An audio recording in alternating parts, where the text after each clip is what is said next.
শুভ প্রথমাষ্টমী সবাইকে। So hello everyone, কেমন আছো সকলে? আশা করি সকলে ভালো আছো, আমরাও ভালো আছি। তো আবারও একটা নতুন মিনি ব্লগে সকলকে অনেক অনেক স্বাগত জানাচ্ছি। তো বন্ধুরা, আজকে হচ্ছে প্রথমাষ্টমী বা পড়ুয়া অষ্টমী, যে যেভাবে জানো।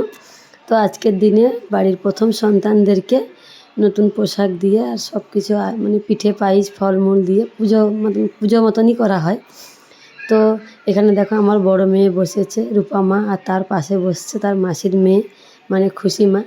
তো এখানে বোন ওদেরকে পড়ুয়া করছে, আর আমি একটু সকাল থেকে ব্যস্ত ছিলাম, আমার ছোট্ট সোনা অসুস্থ ছিল, সেজন্য ওকে নিয়ে আমি হসপিটাল গেছিলাম। তো তাই জন্য বোন সব কিছু একা হাতে আয়োজন করেছে, ছোটো মোটো যেভাবে পেরেছে ও। তো বন্ধুরা, এই ছিল আমাদের আয়োজন। আর তোমরা কে কে পড়ুয়া হয়েছো, নতুন ড্রেস পরেছো, আর তোমাদের বাড়িতেও কি কি পিঠে হয়েছে সকলে কমেন্টে জানিও। আর হ্যাঁ বন্ধুরা, এই যে দেখতে পাচ্ছ হলদি পাতার পিঠেটা বোন খাওয়ালো। তো আমাদের এদিকে বলে উড়িষ্যাতে যে এই পিঠেটা না হলে এই পুজোটা অসম্পূর্ণ থাকে।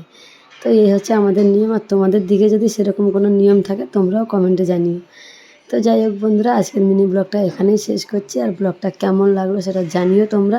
যদি ভালো লাগে লাইক কমেন্ট শেয়ার ফলো করে আমার পাশে থেকো। আর ইউটিউব থেকে দেখলে চ্যানেলটাকে সাবস্ক্রাইব করে দিও। টাটা বাই, সকলে ভালো থেকো, সুস্থ থেকো। দেখা হচ্ছে নেক্সট কোনো ব্লগে।